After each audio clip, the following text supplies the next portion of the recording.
Les enfants d'Europe 1.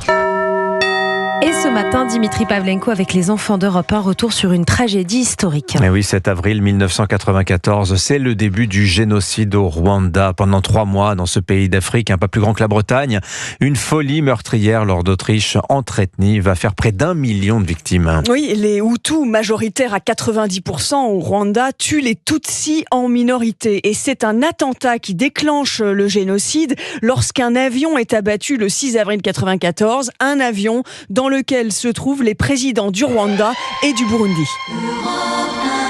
La mort des 2 chefs d'État s'inscrit en tout cas dans un contexte de rivalité séculaire entre les 2 ethnies dominantes de cette région d'Afrique.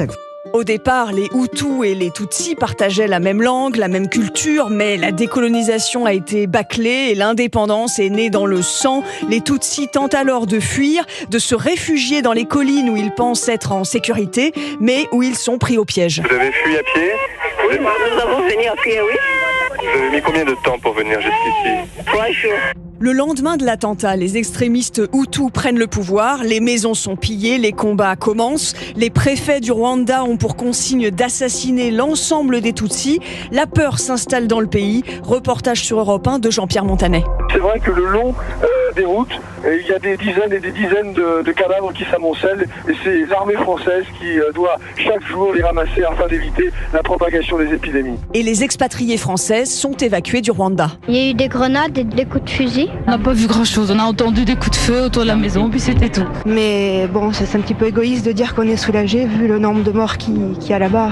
Des amis rwandais qui travaillaient avec nous.